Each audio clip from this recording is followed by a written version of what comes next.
Hello students, welcome to divine learning. आज हम लोग लाइफ प्रोसेस का एक काफ़ी इम्पॉर्टेंट स्ट्रक्चर डिस्कस करने जा रहे हैं इस क्लास में। स्टोमेटा नाम आपने सुना होगा, हम नीचे के क्लासेस से ही बचपन से सुनते आ रहे हैं स्टोमेटा के बारे में।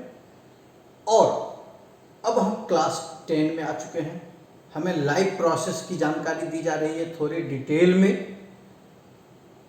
तो वहाँ पर हमारे लिए ये इम्पोर्टेंट हो जाता है कि हम उस वैसे स्ट्रक्चर के बारे में थोड़ा सा डिटेल में जानने की कोशिश करें जिसका जिक्र अभी आपको न्यूट्रिशन में आने जा रहा है, न्यूट्रिशन इन प्लांट्स। फिर आगे चल करके नेक्स्ट लाइफ प्रोसेस आपका होगा रेस्पिरेशन इन प्लांट्स, उसमें भी आएगा। उसके बाद का जो लाइफ प्रोसेस होगा transportation of materials in plants, वहाँ भी स्टोमेटा का जिक्र होगा।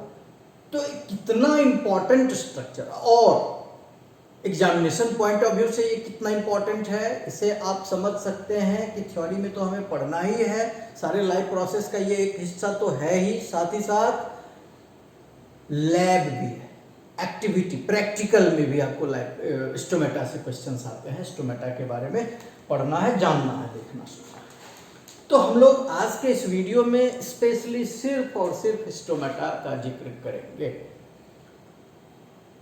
आपको लग रहा होगा कि कोई इतना बड़ा स्ट्रक्चर तो ये है नहीं, इसके बारे में इतना ज़्यादा जिक्र किया जाए। मेरे हिसाब से आधा घंटा तो लग ही जाएगा। इतनी बातें स्टोमेटा के बारे में क्लास 10 के स्टूडेंट्स को जाननी चाहिए। उन सबों को अगर एक क्लास में डिस्कस किया जाए तो आधे घंटे का तो एक वीडियो जरूर बनेगा। तो आज हम लोग इसी पर्पज से इस क्लास को अरेंज कर रहे हैं। बचपन से पढ़ते आ रहे हैं, tiny openings on the surface of leaves for the purpose of exchange of gases called stomata. चलिए, इसमें कहीं कोई शंका नहीं है, ये तो होता ही है। लेकिन स्टोमेटा क्या ऐसा ही क्या होता है, उसका स्ट्रक्चर क्या होता है, उसके फंक्शनिंग के बारे में जानेंगे, कैसे काम करता है, इन सारी चीज़ों के बारे में आज के इस क्लास में हम लोग जानने की कोशिश करेंगे।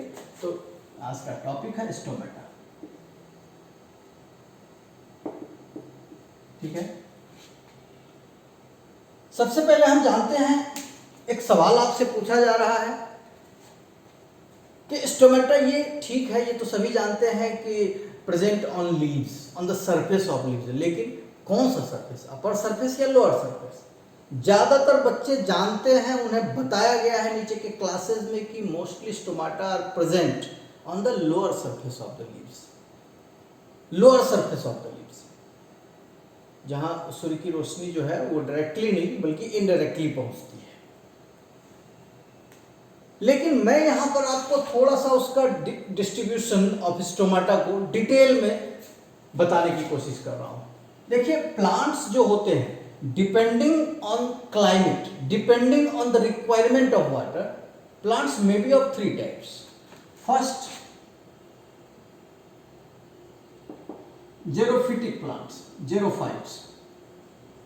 Xerophytes are plants which are grown in scarcity of water.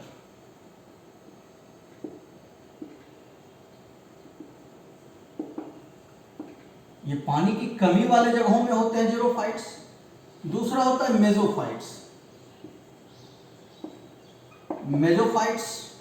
मेसोफाइट्स होते हैं जहां पर मॉडरेट कंडीशन है, जैसे हम लोगों के यहाँ जो प्लांट्स होते हैं, they are mesophytic plants, they require moderate amount of water to grow and to survive.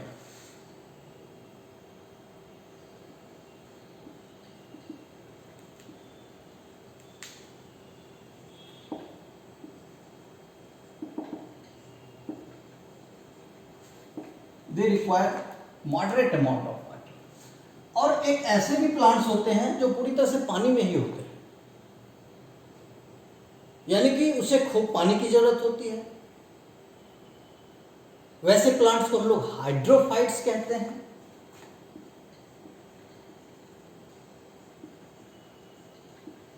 अब देखिए, हाइड्रोफाइट्स जो होते हैं इनको हम लोग एक्वेटिक प्लांट्स भी कहते हैं ना, हाइड्रोफाइट्स को एक्वेटिक प्लांट्स भी कहते हैं। इसमें एक्वेटिक प्लांट्स आते हैं, ये जो है पानी में रहते हैं।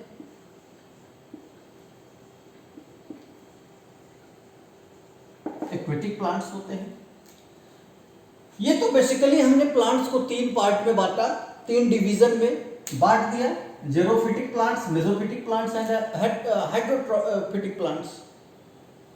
अब ये जो प्लांट्स होते हैं जेरोफिटिक प्लांट्स, तो ऑब्वियसली यहाँ पानी की कमी है, और स्टोमेटा के बारे में आपने पढ़ा है कि they expel out water from plants. ये जो रूट्स वाटर को एब्जॉर्ब करते हैं और वो वाटर एक ट्रांसपोर्टेशन सिस्टम जाइलम फ्लोएम का जो बना होता है हमारे बॉडी में, स्पेशली वाटर की बात हम कर रहे हैं तो जाइलम का ही जिक्र करेंगे।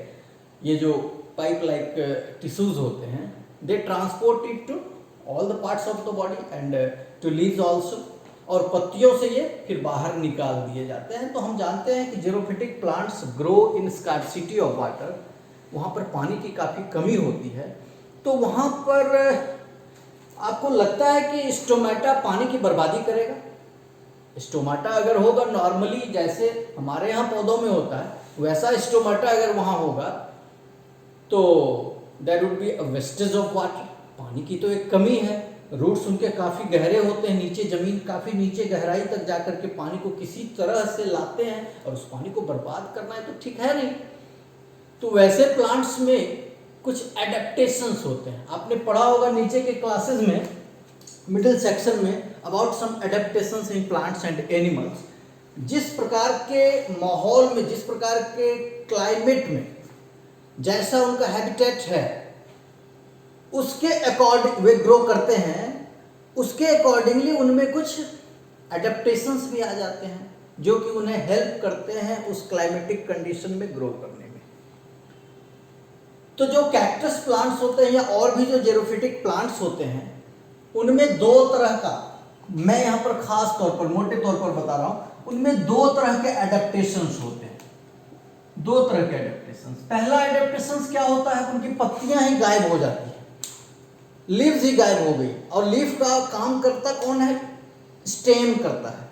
यानी कि आप जो कैक्टस प्लांट्स में जो ग्रीन सोलन पार्ट्स देख रहे हैं, फ्लैशी गुदेदार फूला हुआ पार्ट, वो एक्चुअली लीव्स नहीं होता है, वो स्टेम होता है। And they are green, they have chlorophyll, they can perform, they can do photosynthesis, they can make food, they make food for plants. सारा काम वो लीफ का करते हैं। And leaves are modified to spines, कांटों में बदल जाता है। चलो पत्ती है ही नहीं तो पानी की बर्बादी करेगा कौन? तो पहला क्या होता है कि लीव्स जो होते हैं वो स्पाइंस में बदल जाते हैं, समझे ना, कांटों में बदल जाते हैं, और पत्तियां, स्टेम जो होते हैं वो लीफ का काम करते हैं। यहां पर आप लिख सकते हैं stems are deputed to do photosynthesis.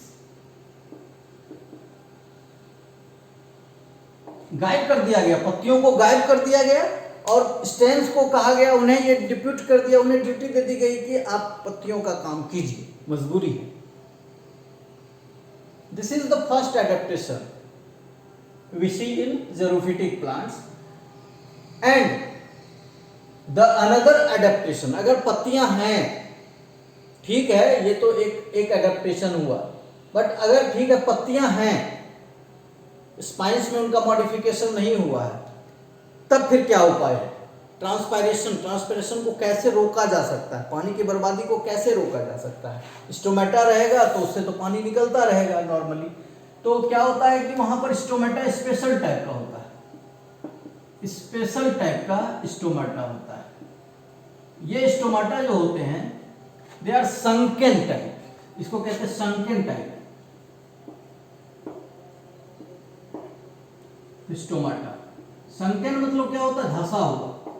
अब ये सोचने की बात है कि आप एक कटोरी या एक थाली में पानी रख देते हैं और एक सुराही में पानी रख देते हैं, तो ये पानी जो इवेपोरेट करता है, तो rate of evaporation is greater इन थाली और बॉल्स जो भी हैं कंपेयर्ड विथ सुराही।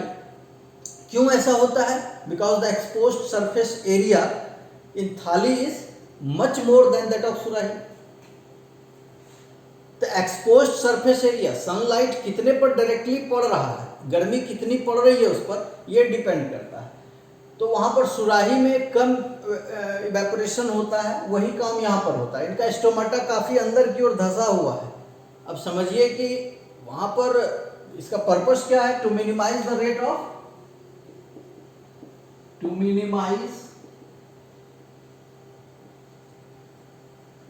Of transpiration. अगर कुछ ऐसा इसमें आ नहीं रहा होगा तो आप गौर करेंगे, मैं बोल दे रहा हूं, इसे आप फॉलो करेंगे, ठीक है। तो स्टोमेटा के सेंस में अगर देखा जाए तो जेरोफिटिक प्लांट्स में या तो स्टोमेटा होते ही नहीं है, अगर पत्तियां गायब हो गई, और अगर पत्तियां हैं तो उनमें स्पेशल टाइप ऑफ स्टोमेटा होता है, इसे कहते हैं संकेन टाइप ऑफ स्टोमेटा, समझे ना। दे आर फाउंड वो इनसाइड प्लांट टिश्यूज, काफी अंदर में होते हैं। इससे होता है फायदा क्या कि स्टोमेटा पानी का ट्रांसपिरेशन कम होता है। मेसोफिटिक प्लांट्स जो होते हैं, हमारे यहाँ जो प्लांट्स होते हैं उनको मिला जुला कर ठीक ठाक पानी मिल जाता है, लेकिन यहाँ भी बर्बादी रोकना है, क्योंकि बहुत सारे ऐसे क्रॉप्स होते हैं जिन्हें हम लोग वाटरिंग करते हैं, हम लोग पानी पटाते हैं। तो हम तो नहीं चाहेंगे कि पानी की बर्बादी हो, प्लांट्स भी नहीं चाहता है कि पानी की बर्बादी हो। एक्चुअली देखिए, ये जो मेसोफिटिक प्लांट्स होते हैं ये भी दो तरह के होते हैं। इसे हम लोग इस ढंग से बांटे हैं, एक होता है डाइकॉट, आपने क्लासिफिकेशन में पढ़ा होगा क्लास 9 में, और एक होता है monocot. Dicot plants and monocot plants. Dicot plants होते हैं जिन्हें हम, सिंपल सी बात है, फुलाते हैं पानी में तो उससे दो पार्ट निकलता है, such plants are dicot plants. और एक होता है जैसे गेहूं है, धान है, मकई है, इन सबों को फुला दीजिए आप तो दो पार्ट में वो नहीं बढ़ता है, चना तो दो पार्ट में बढ़ जाता है। तो कुछ प्लांट्स डाइकॉट्स होते हैं, कुछ मोनोकॉट्स होते हैं। और भी बहुत सारे फीचर्स हैं डाइकॉट एंड मोनोकॉट में डिफरेंशिएट करने का। इनके रूट्स जो होते हैं इन दोनों के, तो मोनोकॉट के रूट्स फाइब्रस होते हैं, और इनका जो होता है वो फाइब्रस रूट को ये कहते हैं, एडवेंटिशियस रूट्स भी कहते हैं, और इसको टैप रूट कहते हैं। तो वो सब बहुत तरह का वेनेशन में फर्क होता है। फिलहाल हम यहाँ पर देखते क्या है कि डाइकॉट और मोनोकॉट प्लांट में क्या डिस्ट्रीब्यूशन ऑफ स्टोमेटा अलग अलग ढंग से होता है, बिल्कुल होता है। डाइकॉट की जो पत्तियां होती हैं, डाइकॉट प्लांट्स जो होते हैं, इनकी जो लीव्स होती हैं ना, वो सिंपल इस ढंग की होती हैं।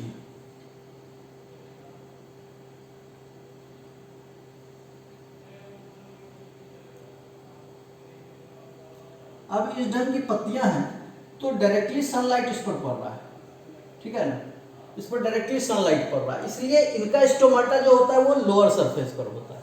और ये डाइकॉट का हो गया, समझे ना। इनकी जो पत्तियां होती है इस ढंग की होती हैं, तो इनमें स्टोमाटा कहाँ होता है,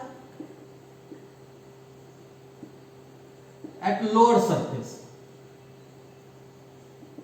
क्यों ऐसा होता है, क्योंकि अपर सरफेस पर तो सनलाइट डायरेक्टली पड़ रहा है। अगर अपर सरफेस पर स्टोमाटा हो तो ज्यादा ट्रांसपायरेशन हो जाएगा, पानी का लॉस होगा, इसलिए लोअर सरफेस पर रखा गया। जैसे अगर ये लीफ है तो ये इसका अपर सरफेस है, ये डायरेक्टली इस पर सनलाइट पड़ता है, स्टोमाटा यहां ना होकर के यहां होता है। ये डाइकॉट प्लांट्स में, जैसे मैंगो या कोई भी ऐसा बहुत सारे हैं, ज्यादातर प्लांट्स तो आपको दिखाई देते हैं वो डाइकॉट है। मोनोकॉट प्लांट्स जो होते हैं, आप देखे होंगे मकई की पत्ती, धान की पत्ती, गेहूं का भी सीजन है, आप देख सकते हैं, उनकी पत्तियां क्या होती हैं, इस ढंग की होती हैं, ऐसे।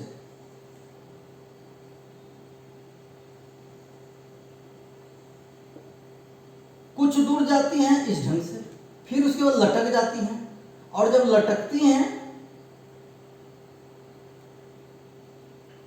लटकती हैं तो इस ढंग से।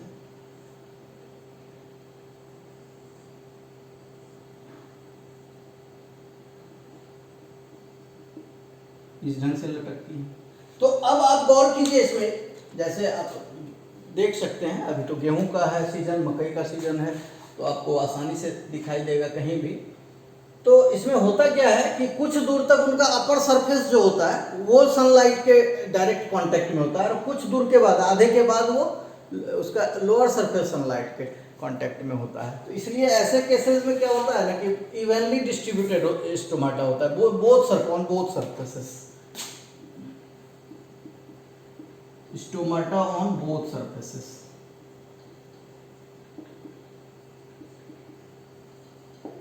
क्योंकि यहां पर किसी एक सरफेस पर देने से ट्रांसपायरेशन को रोकना पॉसिबल नहीं है, दोनों सरफेस आधा आधा रहता है मोटा मोटी वो सनलाइट के कांटेक्ट में। अब तीसरा जो प्लांट है वो है हाइड्रोफिटिक प्लांट्स। ये एक्वेटिक प्लांट्स हैं, ये भी दो तरह के होते हैं। एक तो होता है फ्लोटिंग और दूसरा होता है सबमर्ज्ड। ये भी आपने कहीं ना कहीं मिडिल सेक्शन में जरूर पढ़ा होगा। एक होता है तैरता रहता है, यानी कि उनके लीव्स जो होते हैं वो पानी के ऊपर होते हैं। जैसे लोटस में भी आपने देखा होगा, जूसिया वगैरह, पिस्टिया जूसिया वगैरह में आपने देखा होगा, जलकुंभी वगैरह, ये सब जो है आपने देखा होगा, इनकी पत्तियां ऊपर होती हैं। इनकी पत्तियां जहां पर ऊपर होती है वैसे प्लांट्स को फ्लोटिंग प्लांट्स, यानी वो तैर रहे होते हैं पानी पर, और वहां पर स्टोमाटा उनके अपर सरफेस पर होता है। क्योंकि वहां पानी की कोई कमी नहीं है तो वहां पर चाहते हैं कि अधिक से अधिक पानी बाहर निकल सकता है, कहीं कोई प्रॉब्लम नहीं है। यानी कि स्टोमाटा जो होता है वो ऑन अपर सरफेस, यहां वाटर लॉस की कोई बात है नहीं। But hydrophytes which are submerged in water, पानी में डूबे हुए रहते हैं, वो सरफेस पर आते नहीं है, तो सनलाइट तो वहां पड़ता ही नहीं है, तो वहां स्टोमाटा का काम क्या है? वहां तो ट्रांसपायरेशन हो नहीं पाएगा। तो ऐसे केसेस में नेचर ने उसमें स्टोमाटा दिया ही नहीं है, इसमें स्टोमाटा होता ही नहीं है, नो स्टोमाटा।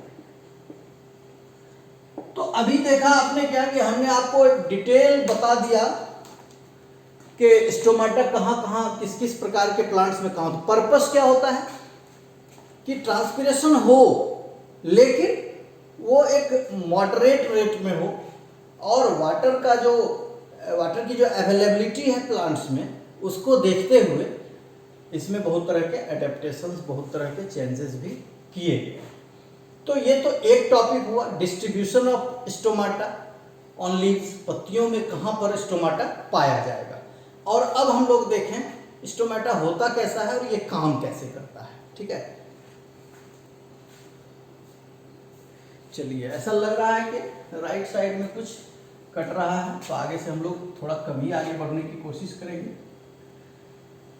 अब देखिए स्टोमाटा का हम लोग स्ट्रक्चर देखेंगे, इस पर आपको लैब करना होता है, लैब वर्क है आपका, स्ट्रक्चर ऑफ स्टोमाटा। अभी हम उसके स्ट्रक्चर को देख लेते हैं, फिर कहीं कोई परेशानी नहीं रह जाएगी। हमें तो नहीं लगता है कि आज के इस क्लास के बाद स्टोमाटा से रिलेटेड अगर एक भी सवाल कहीं कोई पूछ दे, कोई भी सवाल, तो कोई भी हम समझते हैं आपसे सवाल ड्रॉप होगा नहीं, समझिए ना, एकदम पूरा विश्वास है। अब सवाल यहाँ पर है एक क्वेश्चन कि ये काम कैसे करता है और इसका जरा सा डिटेल स्ट्रक्चर हम लोग कैसे जान पाएंगे, देखते हैं।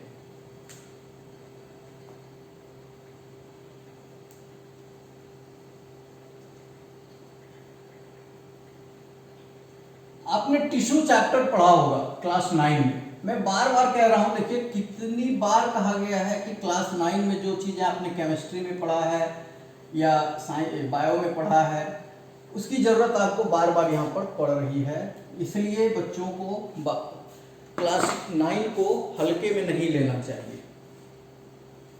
ठीक है, अब देखते हैं हम लोग इंटरनल स्ट्रक्चर। अगर लीफ का देखा जाए, ट्रांसवर्स सेक्शन टीएस, तो पत्ती के अंदर, ऐसे तो पत्ती जो होती है वो बहुत पतला, उसकी मोटाई तो बहुत कम होती है, हम समझते, लेकिन बट आप ये इमेजिन कर सकते हैं कि कितने लेयर्स ऑफ सेल्स उसमें होते होंगे। सेल तो बहुत छोटे होते हैं, और पत्तियों की जो होती है, जैसे हमारा पन्ना होता है, पेज होता है बुक्स का या नोटबुक का पेज होता है, उससे थोड़ा सा मोटा आप कह सकते हैं, वो उसकी मोटाई होती है पत्तियों की, बट उसी के अंदर कई एक लेयर्स ऑफ सेल्स होते हैं। ठीक है, तो हम अगर बीचों ब्लेड से या किसी चीज के पत्ती को काट दें, किसी पत्ती को तो काट देंगे तो साइड से दिखाई देगा, लेकिन क्या हम उसे गौर करके देखने पर या बिना माइक्रोस्कोप के कुछ देख सकते हैं कि अंदर में क्या क्या होता है, कैसे कैसे सेल्स होते हैं? ये तो पॉसिबल है नहीं। तो लेकिन स्टडी कर सकते हैं। स्टडी करने से हमें एक आइडिया मिल जाएगा कि वो जो पत्तियों की मोटाई होती है उसमें कितने तरह के सेल्स का लेयर्स होता है और स्टोमेटा कैसा होता है, स्टोमेटा कहाँ होता है। तो अब जो हम लोग स्टोमेटा का जिक्र करेंगे वो टिपिकल कंडीशन जो है मेसोफिटिक प्लांट्स के डाइकॉट में उसको देखेंगे हम लोग। खास करके सपोज आप ले लीजिए एक मैंगो लीफ, आम की एक पत्ती को ले रहे हैं और स्टडी हम अब उसी पर करने जा रहे हैं। मैंगो लीफ, कोई भी लीफ आपने लिया है या कोई भी पार्ट लिया है तो ये देखना चाह रहे हैं कि उसका जो है उसकी हिस्टोलॉजी क्या है, यानी उनमें टिश्यूज कैसे अरेंज्ड हैं। तो आपको पता होना चाहिए कि उनका जो बाहरी लेयर होता है वो एक प्रोटेक्टिव लेयर होता है जिसको हम लोग एपिडर्मिस कहते हैं।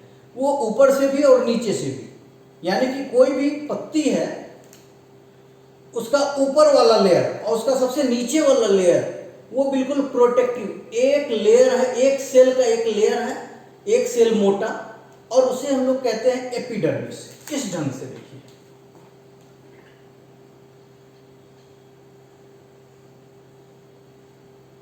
नीचे से भी दे देते हैं,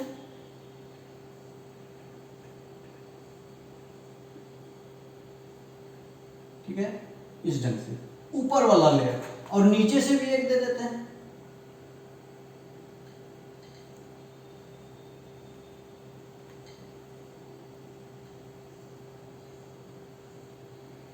इस ढंग से इसके ऊपर एक क्यूटिकल का भी लेयर होता है जो कि इसे प्रोटेक्ट करता है तरह तरह से। ये केमिकल है, ये कोई सेलुलर पार्ट नहीं है। अब आपको याद होगा ये तो प्लांट सेल्स है ना, ये तो प्लांट सेल है। एनिमल सेल में भी आपने पढ़ा होगा एक कवरिंग और लाइनिंग टिश्यूज होते हैं जिनको एपिथेलियल टिश्यू कहते हैं हम लोग, वो भी प्रोटेक्शन का काम करता है। यहां भी देखिए कोई भी पत्ती है तो ऊपर से भी और नीचे से भी तो वो उसकी एक चमड़ी होती है। डर्म, डर्म वर्ड कहां से लिया गया है? डर्म वर्ड, जैसे इसको कहते हैं एपिडर्मिस, ठीक है, एपिडर्मिस।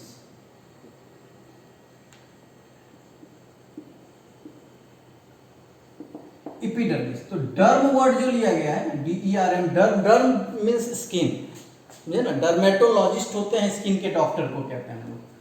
तो एपिडर्मिस यानी कि ऊपर वाला पार्ट, ऊपर वाली चमड़ी, इसको एपिडर्मिस कहते हैं, और ये भी एपिडर्मिस ही हुआ।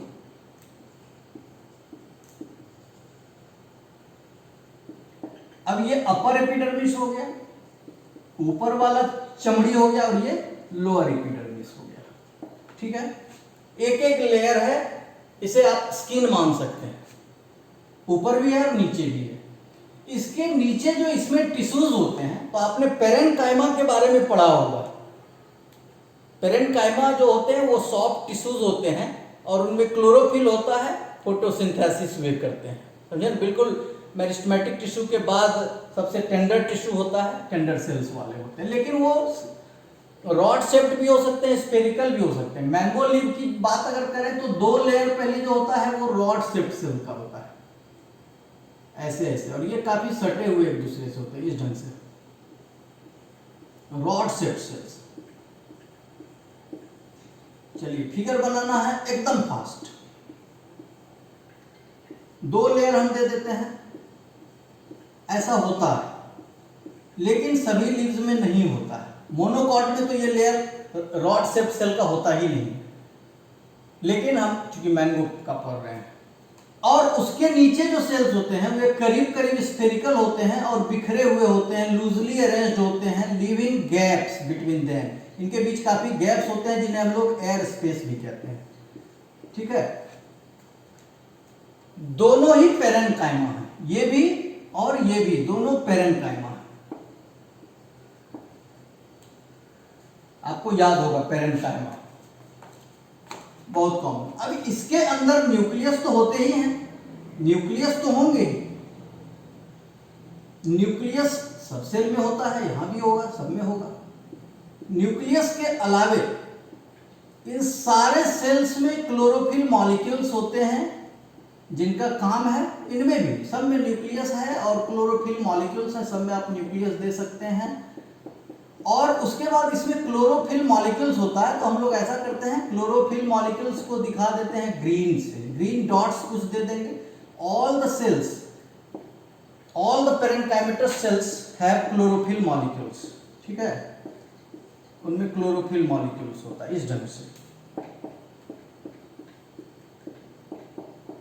आप आगे चल करके पढ़ेंगे 11th में कि ये जो ऊपर में जो ये टाइटली अरेंज्ड पेरेन्काइमा होता है, इसको कहते हैं हम लोग पैलिसेड पेरेन्काइमा, और नीचे में जो लूजली अरेंज्ड पेरेन्काइमा होता है और ये स्फेरिकल होते हैं, they are called spongy parenchyma. अब इसमें हम लोग क्लोरोफिल दिखा देते हैं। These cells are able to do photosynthesis. These are the cells who make a plant autotrophs. हम लोग जानते हैं ना कि plants are autotrophs. They can make their food own. अपना फूड खुद ही बनाते हैं। ये क्यों बनाते हैं? Because of these type of cells. These are parenchymatous cells and they perform photosynthesis. ये photosynthesis करते हैं। सिर्फ ये स्पॉन्जी पेरेन्काइमा की बात नहीं है, बल्कि ये पैलिसेड पेरेन्काइमा भी फोटोसिंथेसिस कर सकते हैं, इनमें भी क्लोरोफिल प्रचुर मात्रा में होता है, ठीक है। अब हम समझते हैं कहीं कोई परेशानी नहीं होगी इसके स्ट्रक्चर में। लेकिन आप एक स्ट्रक्चर भूल रहे हैं ना, चाहे लीफ हो या कोई भी पार्ट हो, उसमें जाइलम फ्लोएम का होना तो जरूरी है ना। वहां पर वाटर को कौन पहुंचा रहा होगा? वाटर का ट्रांसपोर्टेशन वहां तक कैसे हो जाएगा? जब तक पाइप नहीं रहेगा तब तक कैसे होगा? या फिर वहां पर ये फूड मैन्युफैक्चरिंग करेंगे ये सारे सेल्स, तो ये फूड ट्रांसपोर्ट कैसे होगा अदर पार्ट्स तक? तो obviously that should be system, जिसे हम लोग वैस्कुलर सिस्टम कहते हैं, वैस्कुलर टिश्यूज कहते हैं, कहीं ना कहीं होना जगह जगह पर होगा। तो हम लोग ऐसा करते हैं, एक जगह कहीं साफ करके जाइलम फ्लोएम यानी कि वैस्कुलर टिश्यू दिखाते हैं। तो चलो अब साफ करना पड़ जाएगा एक जगह, तो यहाँ पर साफ कर देते हैं, यहाँ पर ज्यादा सेल को मिटाना नहीं पड़ेगा।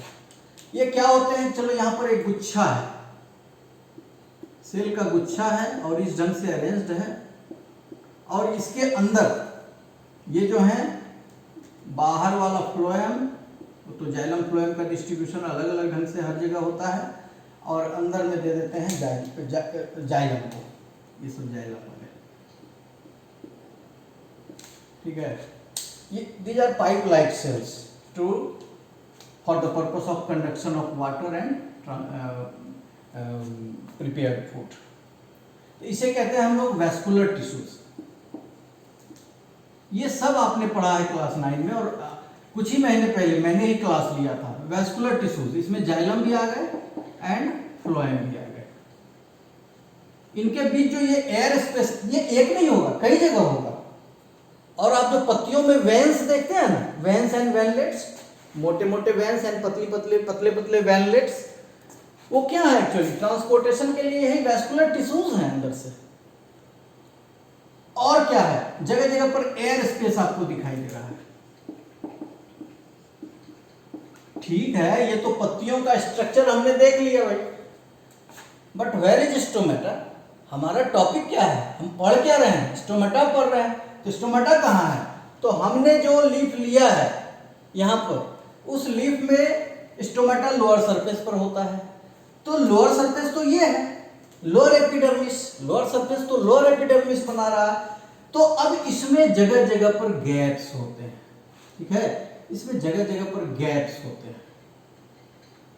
चलो हमने तो बहुत कम ही सेल लिया है, तो चलो बना देते हैं, 2 फिर भी बना देते हैं, ताकि आपको कंफ्यूजन ना हो। ऐसा ना स्टूडेंट समझ ले कि स्टोमाटा लोअर सरफेस पर एक ही होता है कहीं ना कहीं।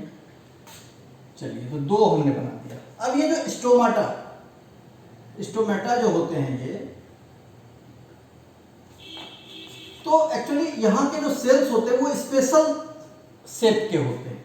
ये जो सेल्स होते हैं, ये देखिए इस ढंग के और इस ढंग के ऐसे बना लीजिए। स्टोमेटा बनाने का सिंपल तरीका, आप ब्रैकेट बनाते हैं ना, छोटी वाली ब्रैकेट बना के और उसे बाहर की ओर ऐसे मोड़ दिए तो ये किडनी शेप हो गया, और इसे भी बाहर की ओर ऐसे मोड़ दिया तो किडनी शेप हो गया, ठीक है। तो ये 2 स्टोमेटा हो गए। दोनों में एक एक न्यूक्लियस हम दे देते हैं रेड से, और इसमें क्लोरोफिल मॉलिक्यूल्स भी होते हैं काफी। तो दीज आर क्लोरोफिल मॉलिक्यूल्स। अगर आपके पास स्केच है तो आप इस स्टोमाटा को बहुत खूबसूरत बना सकते हैं, आपके पास फुर्सत भी होगा भी। चलिए, ये स्टोमाटा हो गया। बीच बीच में इस ढंग के सेल्स होते हैं। नॉर्मली जो होते हैं, नॉर्मली एपिडर्मिस के सेल्स देख रहे हैं ना किस ढंग के होते हैं, इस तरह के रॉड शेप सोए हुए सेल्स हैं। बट जहां पर स्टोमेटा होता है, वहां पर ये अलग ही शेप के होते हैं। चलिए, हमने फिर से बना दिया यहाँ पर भी एक स्टोमेटा।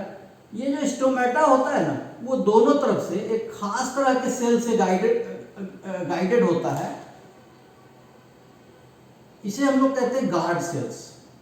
कोई भी गेट होता है तो वहां पर एक जोड़ा गार्ड होता है ना, एक इधर एक इधर, और वही तय करता है कि which material, which thing, which person is to be allowed to enter or for exit। चलिए, इसमें भी हम दे देते हैं न्यूक्लियस। यहाँ भी एक न्यूक्लियस हो गया और इसमें भी क्लोरोफिल मॉलिक्यूल्स हो गए। अब तो कहीं कोई प्रॉब्लम नहीं है। लोअर सरफेस पर कई जगहों पर इस ढंग के होते हैं स्टोमेटा। स्टोमेटा में क्या होता है, दो किडनी शेप्ड सेल्स होते हैं जिन्हें हम लोग गार्ड सेल कहते हैं। ठीक है, तो अब हम क्यों ना इसको एक अलग से बना लें। हम समझते हैं यहाँ पर जगह होगा थोड़ा सा, हाँ काफ़ी है, हम इसे बना लेते हैं एक बड़ा सा स्टोमेटा, और उसके फंक्शनिंग को भी समझना है। हमने क्या तरीका बताया था, आपको याद होगा। हमने बताया कि एक ऐसे और एक ऐसे, जैसे ब्रैकेट, दो ब्रैकेट को सटा दिए और इसे ऐसे मोड़ दिया तो ये किडनी शेप हो गया, और इसे ऐसे मोड़ दिया तो ये किडनी शेप हो तो गया करीब करीब। थोड़ा सा यहां गड़बड़ाया है।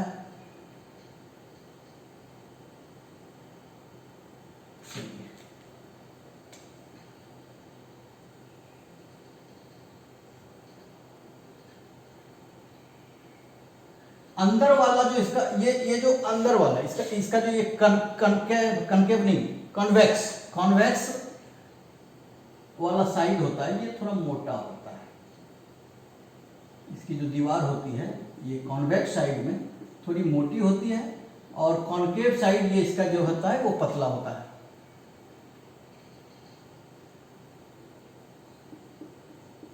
ये क्यों होता है, इससे फायदा होता है इसके क्लोजिंग एंड ओपनिंग में। चलिए, तो ये पेयर ऑफ गार्ड सेल्स हो गए। इन गार्ड सेल्स की खासियत क्या है कि न्यूक्लियस हर सेल की तरह इनमें भी एक एक होता ही है। ये न्यूक्लियस है, और इसके अलावे बहुत सारे इसमें प्लास्टिड्स होते हैं, क्लोरोप्लास्ट, बहुत सारे क्लोरोप्लास्ट होते हैं। क्लोरोप्लास्ट के बारे में आपने क्लास 9 में पढ़ा था।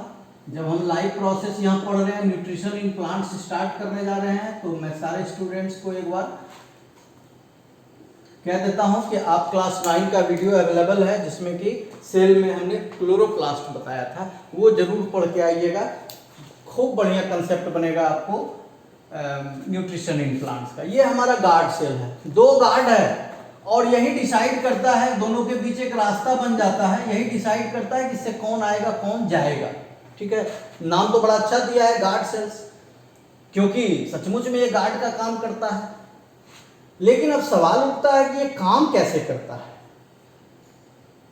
स्टोमेटा का अभी एक फंक्शन तो हम लोगों ने काफी डिटेल में डिस्कस किया कि वो जो है एक्सेस ऑफ वाटर, प्लांट के अंदर जो पानी होता है उसे वो एलिमिनेट करते रहता है समय कंटिन्यूअसली।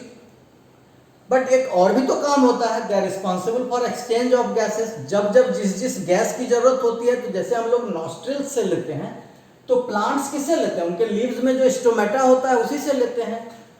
तो ये जो दो गार्ड सेल्स होते हैं, ये किडनी शेप्ड इसलिए होते हैं कि जैसे ही ये दोनों मिलते हैं ना, तो इनके बीच एक गैप बन जाता है, और इसी से चाहे वो वाटर मॉलिक्यूल्स हो या फिर ऑक्सीजन, कार्बन डाइऑक्साइड, जो भी गैसेस जिसको भी अंदर बाहर जाना होता है वो जाता आता है। इसे कहते हैं हम लोग स्टोमेटल पोर। ठीक है, तो ये गार्ड सेल हो गया। इसको लेबलिंग, इसकी लेबलिंग कर दें हम लोग। गार्ड सेल, और ये क्लोरोप्लास्ट हैं इनके,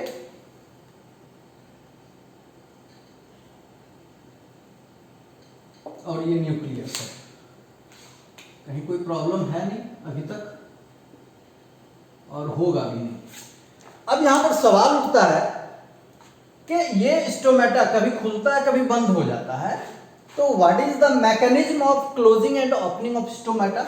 ये काफी इंपॉर्टेंट है कि ये स्टोमेटा खुल कैसे जाता है, बंद क्या। कहते हैं कि दिन के समय में ये खुला रहता है, इससे जो है एक्सचेंज ऑफ मटेरियल्स होता रहता है। रात में ये करीब करीब बंद हो जाते हैं, बहुत थोड़ा सा खुला रहता है, करीब करीब बंद हो जाते हैं। ऐसा क्यों होता है? तो ये सब कुछ डिपेंड करता है, इनका जो शेप देख रहे हैं ना, ये नॉर्मल सेल की तरह होते तो ये पॉसिबल नहीं था।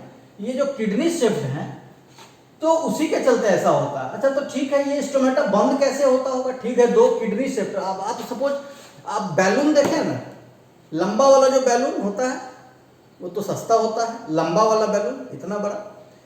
तो ऐसे दो बैलून को कलेक्ट कीजिए जो किडनी शेप्ड देखने में लगे। वो बैलून टेढ़ा मेढ़ा होता ही है। तो दो किडनी शेप्ड बैलून को ले लीजिए और दोनों के कन्वेक्स साइड को मिलाने की कोशिश कीजिए। जैसे ही आप दोनों बैलून के कन्वेक्स साइड को मिलाएंगे, it will leave a gap, एक गैप छोड़ देगा बीच में, and that will be a passage for entrance and exit of gases and water molecules. लेकिन ये बंद कैसे हो जाता है? What is the mechanism of closing of stomata? तो कहता क्या है कि आप ऐसा कीजिए, आपने दो बैलून लिया, दोनों में खूब हवा भर दी और दोनों को सटाया तो एक गैप बीच में बन गया, क्योंकि दोनों टेढ़े थे। अब दोनों से हवा निकाल दीजिए, थोड़ा थोड़ा, इतना हवा निकाल दीजिए कि अब वो लचपच जैसा हो जाए, वो अब बिल्कुल ही टाइट ना रहे, वो अब टाइट नहीं रहे, अब बिल्कुल लूज हो जाए। और अब उन्हें सटाने की कोशिश कीजिए तो आप देखेंगे क्या कि इनका गैप नहीं बनता है, वे दोनों बैलून सट जाते हैं, क्योंकि अब वो टाइट नहीं रहे। वही होता है रात के समय में जब फोटोसिंथेसिस नहीं हो रहा होता है। दिन के समय में क्या होता है, ये क्लोरोप्लास्ट होते हैं, ये जमकर फोटोसिंथेसिस करते हैं। अब फोटोसिंथेसिस करेंगे तो क्या होगा, फोटोसिंथेसिस करेंगे तो क्या होगा, इसमें शुगर बनेगा। शुगर बनेगा ना, इसमें शुगर बनता जाएगा। शुगर बनता है फोटोसिंथेसिस के बाद, हम लोग पढ़ने जा रहे हैं, शुगर बनेगा। तो ये जो शुगर बनेगा, तो शुगर तो गाढ़ा होता है, तो गाढ़ा जब भी होगा तो ये सेल क्या करेगा, इसका अगल बगल जो सेल है वहां से पानी इसमें आ जाएगा, इंडोस्मोसिस होगा। नहीं होगा इंडोस्मोसिस? आपने पढ़ा होगा इंडोस्मोसिस होगा कि नहीं होगा? बिल्कुल होगा इंडोस्मोसिस, क्योंकि कंसंट्रेशन इसके अंदर ज्यादा हो गया, ये ज्यादा गाढ़ा है, क्योंकि इसमें शुगर बन गया। और अगल बगल वाले सेल्स जो होते हैं वो डर्मल सेल्स, एपिडर्मल सेल्स, उसमें तो क्लोरोप्लास्ट होता नहीं है, वे तो भोजन बनाते नहीं है, तो उसका पानी इसमें आ जाता है। ये जो होते हैं इसमें क्लोरोप्लास्ट नहीं होता, ये तो भोजन बनाया नहीं, इसका पानी इसमें आ गया। क्यों? क्योंकि इसने जैसे ही भोजन बनाया, जैसे ही इसने फोटोसिंथेसिस किया और शुगर वगैरह बनना शुरू हुआ, तो वाटर का कंसंट्रेशन तो अब इसमें ज्यादा है, क्योंकि इसमें शुगर बन गया है, ये गाढ़ा हो गया है, तो पानी ऑटोमेटिकली जो है इनके नेबरिंग सेल्स से इसमें जाएंगे, जिसे कहते हैं इंडोस्मोसिस। इंडोस्मोसिस, अंदर की ओर पानी का आना। जब हम किसी भी सेल को हाइपोटोनिक सॉल्यूशन में रखते हैं या सादा पानी में रखते हैं तो पानी उसके अंदर जाने लगता है, इसे इंडोस्मोसिस कहते हैं। और क्यों ऐसा होता है ये हमने क्लास 9 में काफी डिटेल में सेल चैप्टर में बताया था। तो क्या हो गया, पानी अंदर जाने लगा। ये पानी अंदर जब जाने लगा तो क्या होगा, ये सेल टर्जिड हो जाएगा, यानी कि फूल जाएगा। ये सेल फूल जाएगा और फूलेगा तो क्या होगा, स्टोमेटा का पोर अपने आप खुल जाएगा। जैसे ही सुबह होगी, सूरज निकलेगा, ये भोजन बनाना शुरू कर दिया। जैसे ही भोजन बनाया, इसके अंदर शुगर का कंसंट्रेशन बढ़ गया। शुगर का कंसंट्रेशन बढ़ा, बाहर वाला जो सेल था, उनका जो पड़ोसी सेल था, उसमें तो शुगर बना नहीं है, उसमें तो सिर्फ पानी है, या उसका प्रोटोप्लाज्म इससे कम पतला है, उसका पानी इसमें चला आया। तो ये क्या हो गया, टर्जिड हो गया। जैसे ही टर्जिड हो गया, देखो इसको हम लोग थोड़ा ग्राफिकली ऐसे रिप्रेजेंट करेंगे मॉर्निंग में क्या हुआ, डे टाइम। डे टाइम में क्या हुआ, फोटोसिंथेसिस हुआ। फोटोसिंथेसिस किसने किया, guard cell, by guard cell. तो क्या हुआ, इससे शुगर बना। शुगर के चलते क्या हुआ, कंसंट्रेशन बढ़ गया, और कंसंट्रेशन ऑफ वाटर वो घट गया, लोअर्ड। पानी का कंसंट्रेशन घट गया, जिसके चलते क्या हो गया, इंडोस्मोसिस हुआ। इंडोस्मोसिस के बाद क्या हुआ होगा, ये टर्जिड हो गया, यानी कि टाइट हो गया। टर्जिड मतलब टाइट हो गया, इसमें पानी भर गया। टाइट हुआ तो जैसे ही टाइट हुआ ये क्या हो गया, स्टोमाटा ओपन हो गया। This is the mechanism of opening of stomata. और जैसे ही शाम हो गई, सूरज ढल गया, फोटोसिंथेसिस बंद हो गया, धीरे धीरे इनका शुगर ट्रांसपोर्ट हो गया। जो यूज में आने लायक था वो तो यूज में आ जाता है, बाकी तो स्टार्च के रूप में स्टोर्ड हो जाता है, और वो फ्लोएम के द्वारा पूरे प्लांट में ट्रांसपोर्ट कर दिया जाता है। तो जैसे ही इनके अंदर शुगर का कंसंट्रेशन घटा, एक्सोस्मोसिस हो गया, पानी अब इससे निकलना शुरू हो जाएगा, और धीरे धीरे ये पिचक जाएंगे, जिसे कहते हैं फ्लैचिड।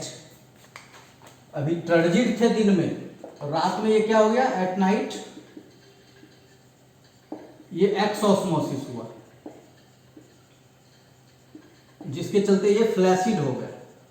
फ्लैसिड हो गए तो पोर बंद हो गया, क्लोज। तो this is the mechanism of opening and closing of stomata. इसको बहुत अच्छे ढंग से टीचर बताते नहीं है नॉर्मली, और बुक्स में भी बहुत कम इसके बारे में बताया गया है, लेकिन बच्चों के मन में ये उत्सुकता रहती है कि ये सब कैसे बंद होता है और खुलता है। तो ये रहा आपका स्टोमाटा, इस ढंग से होता है। हमने जो एग्जाम्पल लिया है लीफ का, उसके लोअर सरफेस पर होता है, और इस ढंग से कई होते हैं, हजारों की संख्या में होते हैं। अभी आपके पास फुर्सत है, अच्छा मोबाइल सब रखे हुए बच्चा बुतरू सब, तो आप लोग क्या कीजिए, लीफ के लोअर सरफेस को आप उसका खूब बढ़िया ढंग से फोटो लेके थोड़ा सा जूम करते करते करते देखिए, तो आपको स्टोमाटा दिखाई भी दे सकता है। ठीक है, खैर वो तो अलग सी बात है। फिलहाल यहाँ पर कंसेप्ट आपका बन गया। कंसेप्ट क्या बना कि stomata present on the lower surface in dicotyledonous plants normally, और ये स्टोमाटा एक्चुअली होता ऐसा है और ऐसे काम करता है, कहीं कोई प्रॉब्लम नहीं है स्टोमाटा को लेकर के। तो स्टोमाटा का फंक्शन दो हो गया, exchange of gases and exchange of water. Exchange नहीं कहेंगे, एग्जिट ऑफ वाटर, ये दो खास काम हो गया। और अब हम कोई भी सिस्टम पढ़ेंगे, कोई भी लाइफ प्रोसेस पढ़ेंगे, चाहे वो हम न्यूट्रिशन पढ़ें, रेस्पिरेशन पढ़ें, ट्रांसपोर्टेशन ऑफ मटेरियल्स पढ़ें, हमें स्टोमाटा का जिक्र आएगा। तो कंसेप्ट हमारा ऑलरेडी बन चुका है कि स्टोमाटा कैसे काम करता है, कैसे खुलता है और कैसे बंद होता है। ये रहा हमारा एक स्पेशल क्लास स्टोमाटा के बारे में। Thank you.